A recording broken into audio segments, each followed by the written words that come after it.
L'équipe n'a que 5 mois pour réaliser le rêve de tout prisonnier. Démolir une prison réputée inviolable. Je vous souhaite une bonne journée, sans problème. La démolition se déroulera en 3 étapes.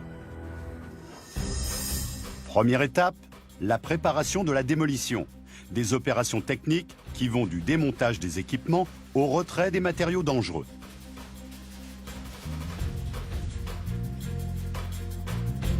Deuxième étape, démolir les 3 bâtiments en béton armé à l'excavatrice jusqu'à ce qu'ils aient entièrement disparu. Il ne restera plus alors qu'à s'occuper des miradors et à évacuer les gravats.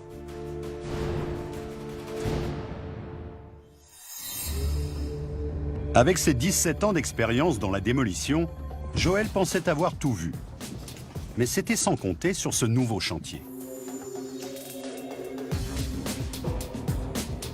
Je n'ai jamais été en prison, ce sera la première fois et la dernière, j'espère. En tant que chef de chantier, Joel doit connaître la prison comme sa poche. Les endroits où le bâtiment est le plus solide, comme ceux où il est le plus vulnérable. Autant d'informations que Greg Bartkowski, l'ancien directeur de la prison, devrait pouvoir lui fournir.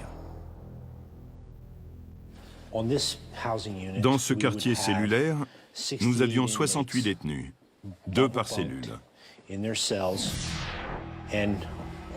de l'autre côté, la même chose, 68 détenus. Et c'est ici, dans ce quartier cellulaire, qu'ils passaient l'essentiel de leur temps. C'est ici qu'ils mangeaient, qu'ils dormaient. Oui. Nous avons dû rajouter ces barreaux pour éviter que les détenus se poussent dans le vide ou essaient de faire tomber les surveillants. Donc on a fait souder ces barreaux qui ont une hauteur d'un peu moins d'1 mètre dans le plafond pour éviter que ça se produise. Si ces barreaux sont particulièrement solides, ce n'est rien comparé aux cellules.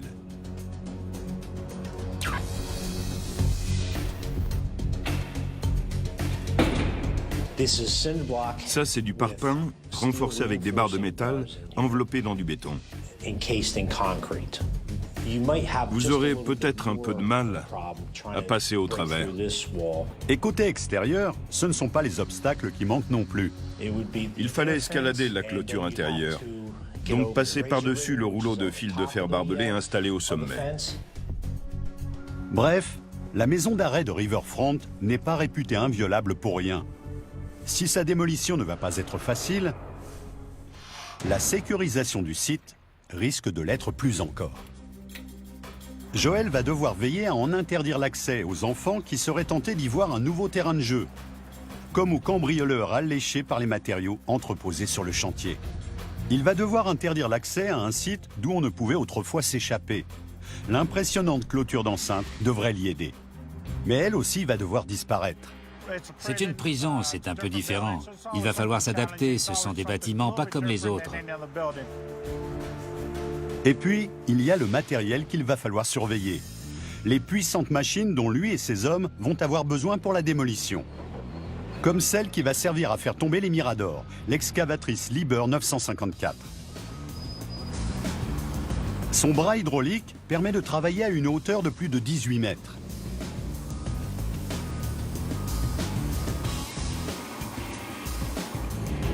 La Komatsu WA430, une chargeuse sur pneu pour déplacer et trier les gravats. Cette machine de 20 tonnes est équipée d'un godet dont les dents en acier font 30 cm de long.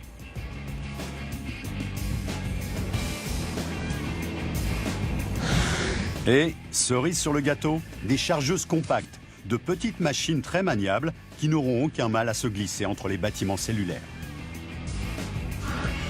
Bref, du lourd, du méga lourd. Avec des accessoires, en veux-tu, en voilà. La pression est à combien? Des moteurs de 326 chevaux. Et un concasseur de béton de 42 tonnes. Tu penses qu'on aura fini d'ici une demi-heure? Et ce ne sera pas de trop pour venir à bout de la mission qu'on leur a confiée. Car la prison de Riverfront, ce n'est pas un seul bâtiment, mais des dizaines de constructions. Les bâtiments cellulaires, 4 énormes miradors, une bibliothèque, une chapelle et une salle de sport. Les machines commencent à arriver. Le coup d'envoi des travaux n'est fixé qu'au lendemain, mais tout doit être prêt pour pouvoir débuter à la première heure. On va partir du haut et on descendra progressivement. Mais c'était sans compter sur la météo. Une violente tempête fait rage toute la nuit, recouvrant la prison de plusieurs centimètres de neige.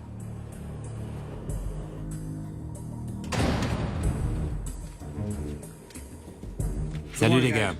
Bonjour. Première chose, la neige. Il fait très mauvais. La neige complique les choses. C'est un gros problème pour nous, la neige. Mais Joël a des délais à respecter et une prison à démolir. Il va donc falloir commencer par enlever la neige. Alors, première opération, déblayer la neige dans les allées.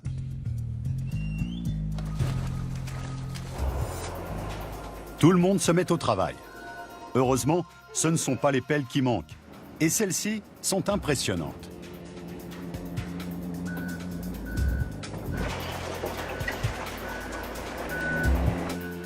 Maintenant, il est temps de passer aux choses sérieuses. Les murs extérieurs sont les premiers à tomber.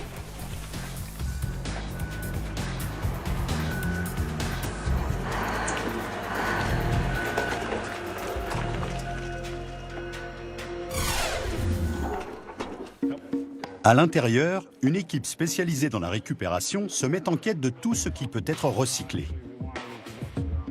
Car contrairement aux apparences, certains matériaux ici peuvent rapporter gros.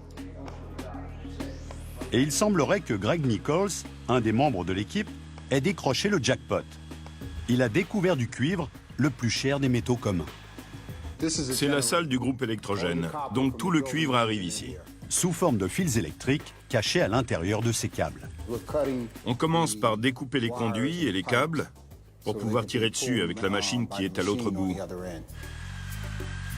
Le cuivre s'échange actuellement à 4 € le kilo. Alors autant le récupérer. En ces temps difficiles, c'est toujours ça de gagner pour l'entreprise. On retire ensuite tous les matériaux dangereux qui ne peuvent être recyclés. Comme le verre de ces portes de cellules. Il y a toujours le risque que quelqu'un se coupe, alors on préfère découper la vitre bien proprement et s'en débarrasser.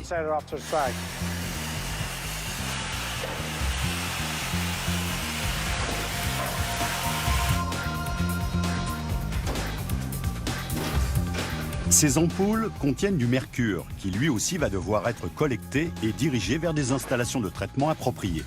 Si l'éclairage intérieur a visiblement fait son temps, des tas d'objets laissés sur place peuvent encore prétendre à une seconde vie.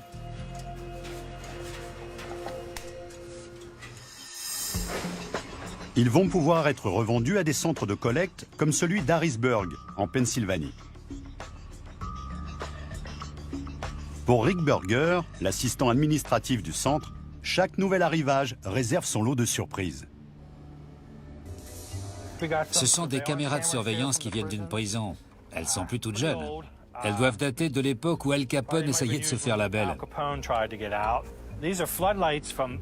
Ça, ce sont des projecteurs qu'on braquait sur les prisonniers qui tentaient de s'évader. J'ai aussi des casques anti-émeutes. Alors, est-ce que c'est la bonne taille? On rabat la visière. Très saillant pour une convention Star Wars. Il a aussi toutes sortes d'appareils électroménagers. Je pense que c'est une machine à baigner. Ça devait appartenir à des services de police. Il n'y a qu'eux pour aimer autant les beignets. Il y a même du matériel de sport. Il est pas mal, en fait.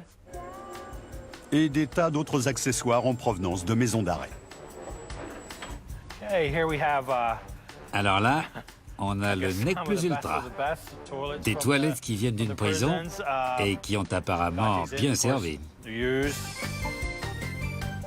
Tout ce qui arrive ici trouve acquéreur. Même s'il faut sacrifier les prix pour les objets les plus personnels. On avait déjà reçu des vêtements en provenance de maisons d'arrêt, mais on n'avait encore jamais reçu des choses aussi personnelles que des sous-vêtements. Ça, c'est vraiment une grande taille. Hein. 52-54, la vache. Comme certaines plaques d'immatriculation aux États-Unis, ces sous-vêtements ont été fabriqués par les détenus eux-mêmes. Pas mal de prisons fabriquaient leurs propres articles, et là, ça vient de Big House Products. Si les criminels l'ont depuis longtemps déserté, la maison d'arrêt de Riverfront reste un endroit dangereux. Ces bâtiments sont bourrés d'amiante. Un ennemi silencieux qui, ici, se cache derrière chaque brique. Très résistant à la chaleur et aux agressions chimiques, l'amiante est devenu un matériau de construction très populaire à la fin du 19e siècle. Mais ce matériau est aussi très toxique. Quand on démolit ces vieux bâtiments, la concentration en fibres d'amiante en suspension dans l'air est telle que l'inhalation de ces particules microscopiques peut être à l'origine de maladies extrêmement graves pouvant entraîner la mort. Il va donc falloir désamianter entièrement la prison avant de pouvoir les démolir. On continue par où pour le désamiantage? Alors, Joel Rojas n'en est pas à son premier chantier de désamiantage. là, il y en a plein. Mais c'est la première fois qu'on lui demande de désamianter le sol d'une chapelle. J'aurais pas pensé à la chapelle, mais ils en mettaient partout, alors pourquoi pas ici? Mais quel que soit l'endroit où il se trouve, l'amiante est toujours très dangereux à retirer. On estime à 10 000 par an le nombre des victimes de l'amiante aux États-Unis.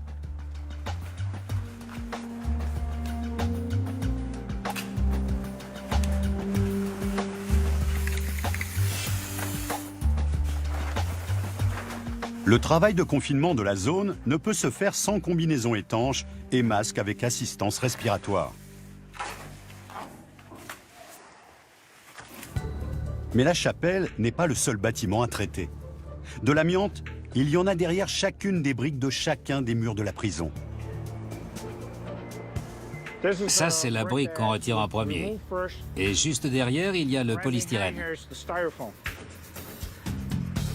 Et ça, la partie noire qui constitue ce que nous appelons la barrière de vapeur, c'est l'amiante.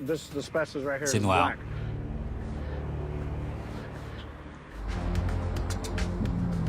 Démanteler les bâtiments pourrait être relativement simple. Mais 90% des déchets de démolition doivent être recyclés, donc désamiantés.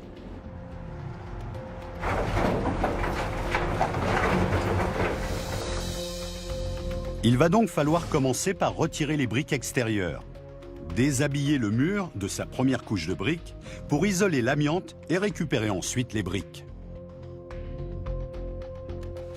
Aujourd'hui, on va commencer par déshabiller les murs extérieurs des bâtiments cellulaires du bloc C. Déshabiller un mur demande beaucoup d'expérience et de savoir-faire. Joel fait donc appel à l'opérateur le plus qualifié de son équipe, Léo Diaz. Bon, Léo, aujourd'hui, on va commencer par retirer les briques extérieures de ce mur-là. Ok. On va partir du haut et on descendra progressivement le long du mur.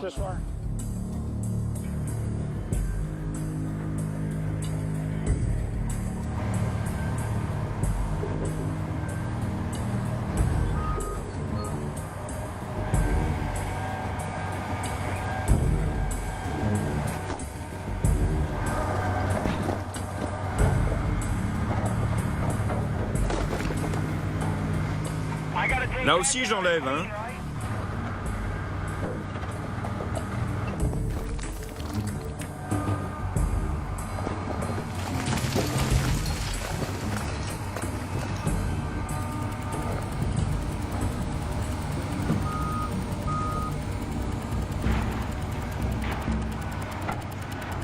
Bon, on va pouvoir se débarrasser des briques non contaminées.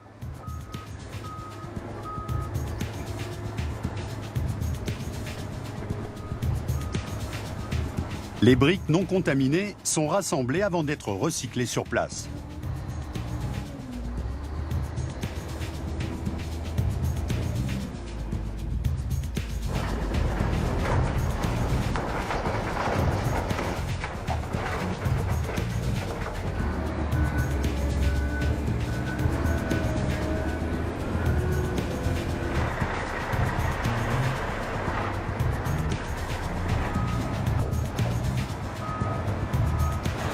Léo s'attaque maintenant à la couche d'amiante.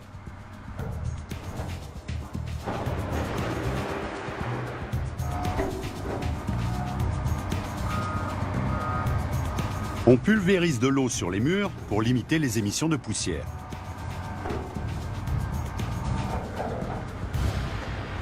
À ta droite maintenant.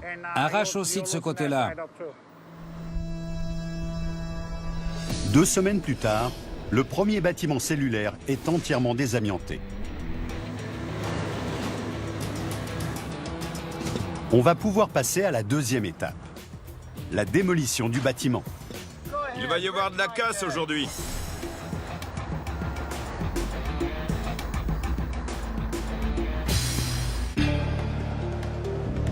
Trois mois après le début des travaux, Joel Rojas et ses hommes sont finalement venus à bout de la neige et de l'amiante.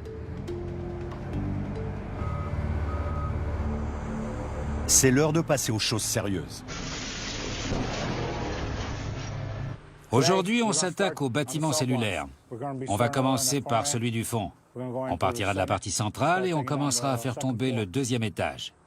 C'est clair pour tout le monde? Mais avant de pouvoir se lancer dans la démolition, il faut d'abord évacuer les premiers gravats. Il y a des briques, du béton et du métal. Ils ont aussi trouvé du cuivre, le plus cher des métaux communs. Avec un objectif de recyclage de 90% à atteindre, on comprend que la vente du cuivre soit une source de revenus non négligeable pour l'entreprise qui emploie Joel. Ça, c'est un bon exemple. Du cuivre propre. On essaie d'en obtenir le meilleur prix. On voit qui peut nous en offrir le plus et on vend au plus offrant. Le cuivre rejoindra bientôt un centre de recyclage comme celui de Cambridge Lee Industries à Reading, en Pennsylvanie.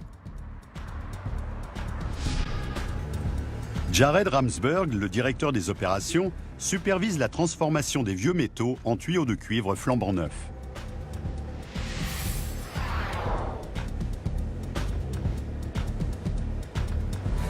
Ça, c'est un tuyau en cuivre, tout ce qu'il y a de plus ordinaire. C'est vieux, usé, ça a l'air juste bon acheté. Mais pour nous, c'est aussi précieux que de l'or. Les déchets de cuivre sont chauffés à plus de 1200 degrés dans un fourneau pendant 8 heures. Ce fourneau a une soixantaine d'années. C'est pas ce qui se fait de plus récent, mais c'est très efficace. Quand le cuivre a entièrement fondu, on brise le couvercle en argile réfractaire du fourneau.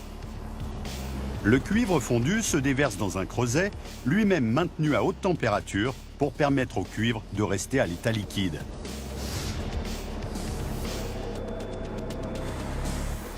Le cuivre est ensuite coulé dans des moules verticaux. Résultat, un tube de cuivre de 9 mètres de long que l'on découpe ensuite en morceaux plus petits appelés billettes. Là, on est à mi-chemin. On a fait les 21 premiers kilomètres du marathon. Après, on entame l'étape finale du processus de recyclage. Ces pièces de 630 kg sont acheminées jusqu'à l'atelier où on élabore le produit final. C'est là qu'elles sont fondues et mises en forme. Les billettes passent dans la presse à extrusion. Et quand elles en sortent, qu'elles ont été chauffées à la bonne température, on peut leur donner la forme que l'on veut.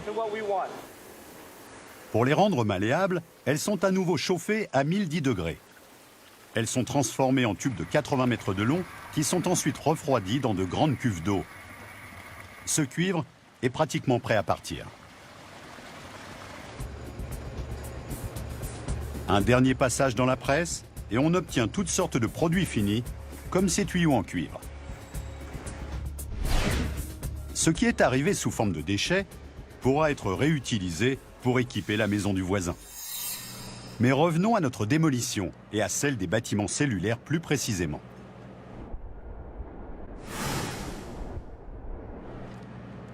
Joel garde un œil inquiet sur le ciel. On devrait avoir jusqu'à 30 cm de neige par ici. Joel a beau être chef de chantier, il est comme tout le monde face à la météo. Il s'adapte. Les premiers flocons commencent à tomber. Joel et ses hommes se hâtent pour préparer l'effondrement contrôlé du bâtiment cellulaire. Ils ont déjà déshabillé les murs extérieurs. Ils doivent maintenant affaiblir les piliers porteurs de la structure pour que le bâtiment puisse s'effondrer. Encore faut-il pouvoir y accéder. Les piliers sont répartis à l'intérieur du bâtiment et recouverts de béton armé. Les matériaux utilisés pour faire de la prison une forteresse n'ont visiblement pas dit leur dernier mot.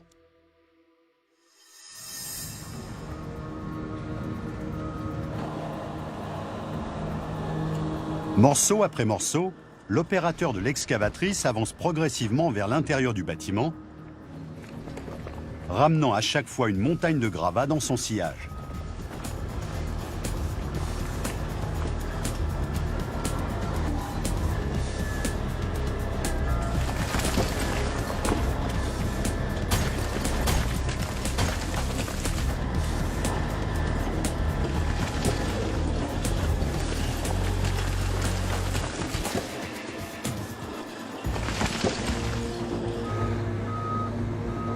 Et avec la neige, le travail est encore plus difficile que d'habitude. La visibilité est pratiquement nulle. Les conditions sont tellement mauvaises que le travail n'avance pas. Et le temps se détériore encore. Plus de 180 000 personnes ont été privées d'électricité en Pennsylvanie, 91 000 dans le sud du New Jersey et plus de 34 000 dans la seule ville de Baltimore. Nous ne saurions donc trop vous conseiller de rester chez vous. L'alerte aux tempêtes de neige a été levée ce soir, mais les bourrasques de vent et de neige qui continuent de souffler rendent les conditions de circulation extrêmement dangereuses. La neige continue de tomber sur le chantier. Mais Joel ne peut se permettre d'arrêter les travaux. Il a des délais à respecter. Et Mike Schiavone connaît la chanson. On va déblayer toute la neige et après on commencera à démolir le bâtiment.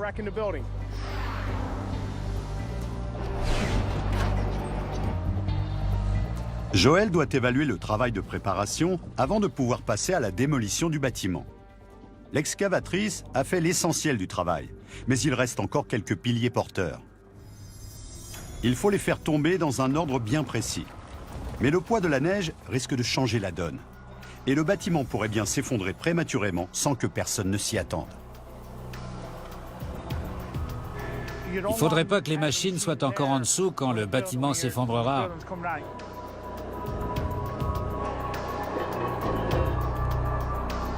Joel donne finalement l'ordre de faire tomber les derniers piliers.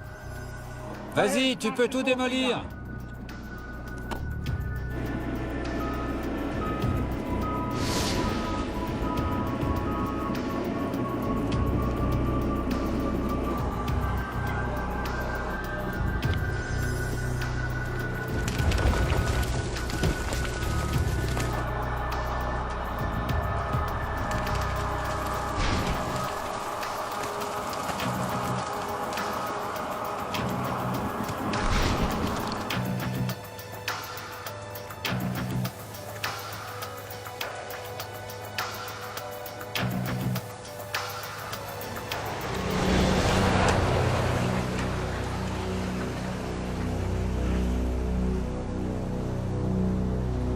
Le bâtiment s'est partiellement effondré. Mais la démolition ne fait que commencer. Il reste encore des dizaines de murs de béton à démanteler et la neige est toujours de la partie. Joel Rojas, chef de chantier, est responsable de la démolition de la maison d'arrêt de Riverfront. Mais il est aussi responsable du recyclage des déchets de démolition. Notre objectif de recyclage est d'au moins 90%. De tous les déchets de démolition, l'acier est le champion du recyclage. Une fois fondu, il peut être réutilisé à l'infini. Et sur ce chantier, il y a 3 types d'acier à récupérer. Il y a ce qu'on appelle la tôle. On a l'acier de type P et S, l'acier non allié pour la construction et les ferrailles lourdes. Chacune de ces catégories correspond à une qualité d'acier. Inférieure, moyenne et supérieure. À midi, des tonnes de ferrailles lourdes sont en route pour l'usine de recyclage d'Evras Clement Steel dans le nord du Delaware. Cette usine ne produit pas d'acier neuf, elle ne fait que recycler les ferrailles. Mais elle n'accepte pas n'importe quelle ferraille. La moindre trace de radioactivité pourrait avoir des conséquences désastreuses pour l'entreprise. Et Ken Schuller, le responsable de la réception des ferrailles, contrôle chaque arrivage avec soin. Quand un camion arrive, avant la pesée, il passe entre deux détecteurs qui mesurent toutes sortes de radiations. Il détecte les particules alpha, comme celles émises par le radon, jusqu'au rayonnement gamma. Il ne faudrait surtout pas qu'on ait de substances radioactives dans le fourneau. Ce serait un véritable cauchemar environnemental.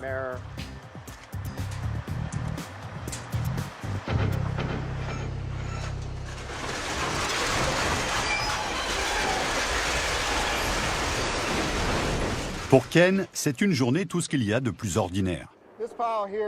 Ce tas-là correspond à environ 2000 tonnes.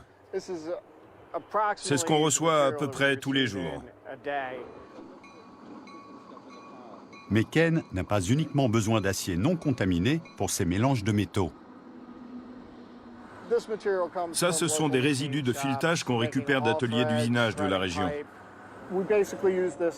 On met ça au fond des godets pour éviter qu'ils s'abîment. Ça amortit les chocs quand on déverse les ferrailles plus lourdes. Chargés sur des wagons, les ferrailles sont acheminées jusqu'au centre de traitement. T'as pratiquement fini, non?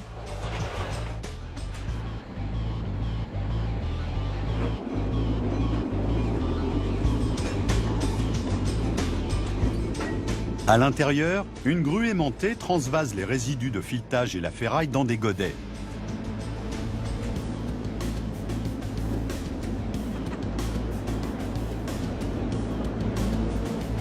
C'est à Randolph Harris que revient la charge de mettre le four en marche. On va faire fondre la ferraille. On va utiliser ces 3 godets, ce qui nous permettra d'obtenir un total de 145 tonnes d'acier. Cela fait plus de 30 ans qu'il travaille dans la sidérurgie. Autant dire qu'il a eu le temps de mettre sa recette au point.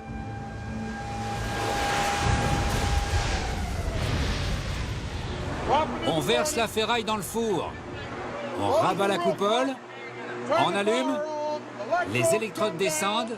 Et 5 minutes après, quand on allume et que l'oxygène arrive, ça fait boum.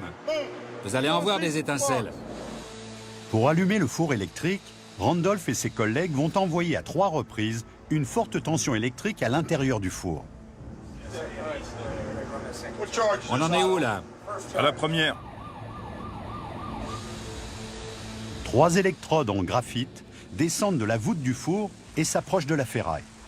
La tension fait alors jaillir un arc électrique.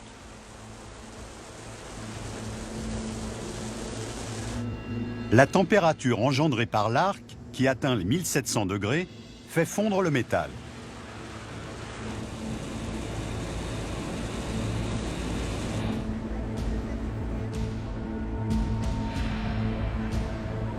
Là, on est en train de vidanger le four. Vidanger le four, c'est déverser le métal liquide dans une poche de coulée. Ici, 145 tonnes de métal en fusion. Faites pas ça tout seul chez vous, hein.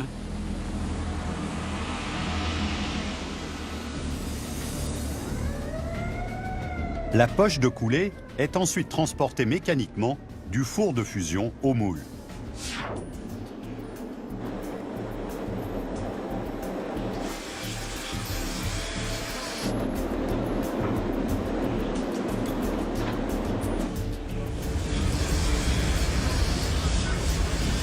« 75 minutes plus tard, il en ressort une brame d'acier de 25 cm d'épaisseur qui pèse non moins de 29 tonnes. La brame est découpée en morceaux de 7 mètres de long par oxycoupage, un système de torche dont la flamme atteint 1500 degrés.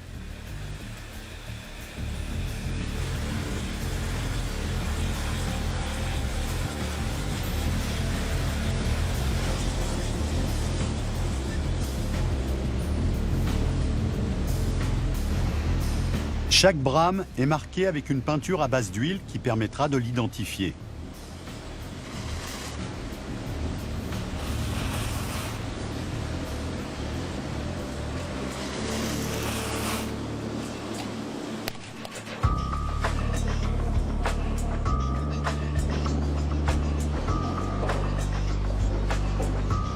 Les brames sont ensuite empilées les unes sur les autres en attendant d'être découpées.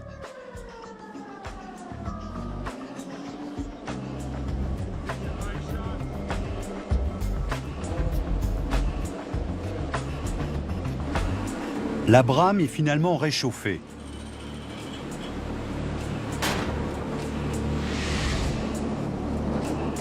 Puis amincie par écrasement progressif entre les cylindres du laminoir.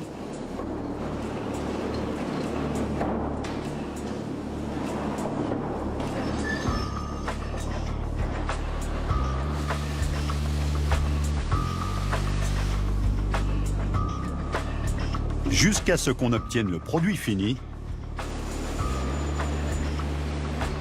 des tôles d'acier.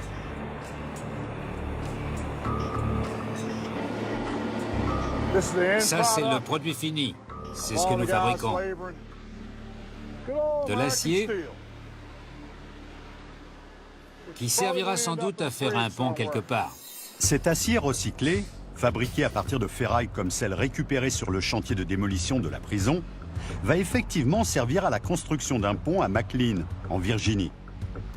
Cette fois, l'acier a été transformé en poutres qui constitueront l'armature du pont. Plus on recycle, plus on réutilise des matériaux qui ont déjà été fabriqués, plus on fait d'économies. C'est logique. Une fois terminé, ce pont accueillera près de 20 000 véhicules par jour. Tout ça grâce à l'acier issu de la filière recyclage. Pendant ce temps, sur le chantier, Joel et ses hommes viennent à bout du dernier bâtiment cellulaire. Du calme, Léo, t'emballe pas. Le travail est maintenant suffisamment avancé pour pouvoir passer à la dernière étape. Faire tomber les miradors. Pendant 25 ans, 4 miradors ont permis de surveiller les détenus de la maison d'arrêt de Riverfront. 4 miradors en béton armé d'une hauteur de 7 étages, répartis de manière stratégique sur l'ensemble du site pour que rien n'échappe aux gardiens. Avec la démolition des bâtiments cellulaires, le site est maintenant suffisamment dégagé pour qu'on puisse faire tomber les miradors. Et l'opération ne va pas être simple, puisqu'il s'agit de faire tomber chaque mirador à un endroit bien précis. C'est le premier qu'on va faire tomber, mais j'imagine qu'au moment où il s'écrasera sur le sol, il va y avoir des projections de gravats tout autour. Alors avant de le faire tomber, je veux être sûr qu'il n'y ait personne à proximité. 2 excavatrices vont être nécessaires pour faire basculer le mirador. Après avoir fragilisé les pieds du mirador à l'aide d'un marteau hydraulique, Joel et ses hommes vont tirer d'un côté avec une excavatrice et pousser de l'autre pour le faire tomber. Mais avec le froid qu'il a fait ces derniers temps, mieux vaut d'abord s'assurer du bon état de marche des machines. Et rien de tel qu'un bon graissage pour garantir la longévité des roulements. Il faut éviter les contacts métal-métal. Et en lubrifiant, on diminue tous ces frottements. L'excavatrice est équipée d'un moteur de 326 chevaux. Et il va falloir au moins ça pour faire tomber le mirador. Robert Ziegefuss, lui, se charge de monter le marteau hydraulique sur la 2e excavatrice. Bélier, briseur, marteau hydraulique, marteau brise-roche. Il y a des tas de noms pour désigner cet accessoire. Mais quel que soit le nom qu'on lui donne, son seul intérêt, c'est Sa puissance de choc. C'est toute la machine qui vibre quand ça tape. exactement ce qu'il va leur falloir pour briser les pieds en béton du mirador. Après un dernier graissage et un petit tour d'essai, l'excavatrice semble piaffer d'impatience. Elle est prête, elle est prête. Prête à tout démolir. Mais le mirador, lui, n'est pas tout à fait prêt. Il y a de l'amiante derrière les briques extérieures. De l'amiante qu'il va falloir retirer avant de faire tomber le mirador.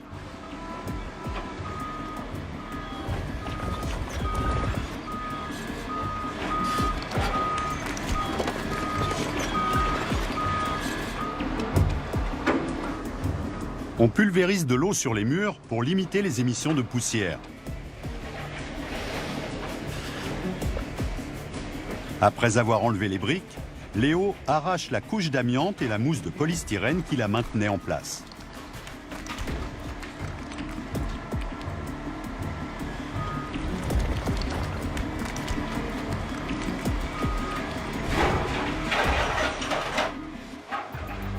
Quelques heures plus tard, le Mirador est déshabillé et complètement éventré. On va pouvoir le démolir.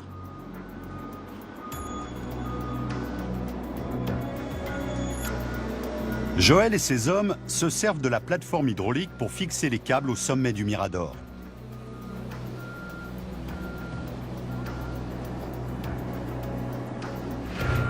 Quand tout sera fixé, on pourra commencer à attaquer les pieds au marteau.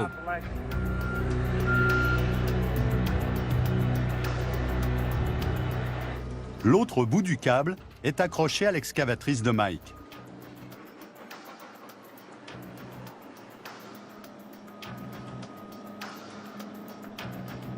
Tout est maintenant fin prêt.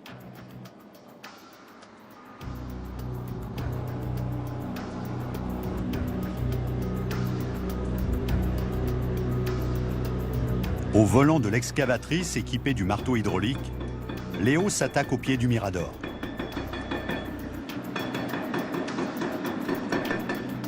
C'est un travail de grande précision. Si Léo n'y va pas assez fort, le Mirador ne bougera pas. S'il y va trop fort, au mauvais endroit, le Mirador risque de s'effondrer sur lui.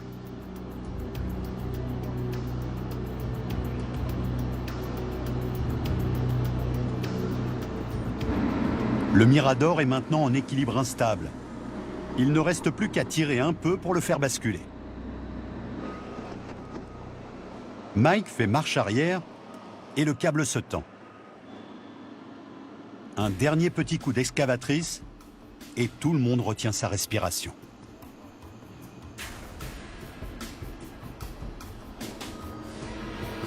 C'est bien, Léo, c'est bien.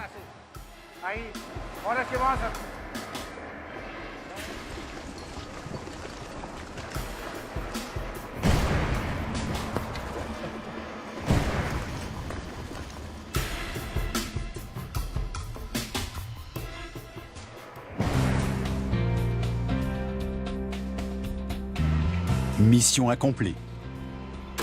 J'avais encore jamais mis un truc aussi énorme par terre. Je suis vraiment content. Tout s'est bien passé. Il n'y a pas eu de dégâts, il n'y a pas eu de blessés. C'est le plus important. Plus que 3 à faire tomber. Mais les Miradors restants n'ont pas dit leur dernier mot.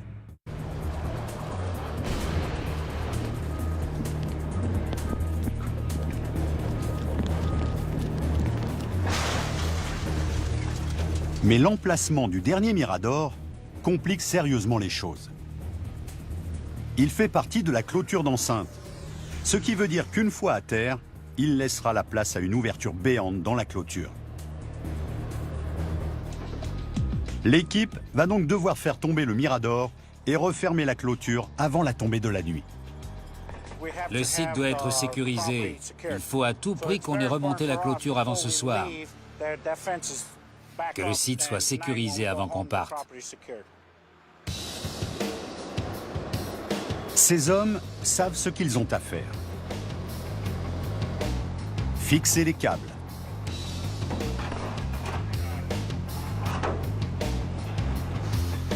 Attaquer les pieds au marteau hydraulique. Et enfin, tirer.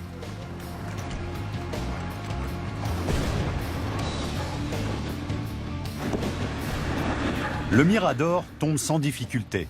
Impeccable. Mais la clôture leur donne du fil à retordre. Vous avez vu la taille du trou? Il faut que ce soit bouché avant ce soir. Je ne sais pas comment on va faire parce qu'il est déjà tard.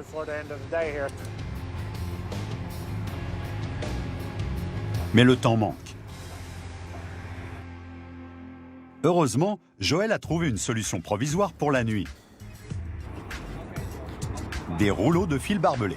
Ça devrait suffire pour sécuriser le site. Les Miradors sont à terre et la clôture refermée. Mais il va encore falloir déblayer les gravats. dont 9000 tonnes de béton que le nouveau propriétaire du site va réutiliser. Mais ils ont le bon outil pour ça. Et on peut difficilement parler de vocation contrariée. J'ai toujours voulu faire ça. Quand j'étais petit, déjà, je voulais toujours tout casser. Et voilà, c'est ce que je fais aujourd'hui.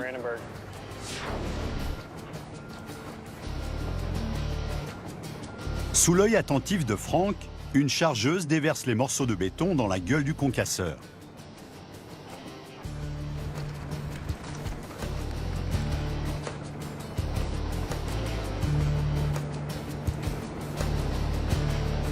Grâce à un dispositif d'alimentation vibrant, les matériaux sont séparés et alimentés de manière uniforme dans la mâchoire qui les concasse avec une pression de travail de 350 kg par centimètre carré. Un déferrailleur, un puissant aimant disposé au-dessus du convoyeur principal, permet de retirer tous les métaux qui auraient échappé aux opérateurs.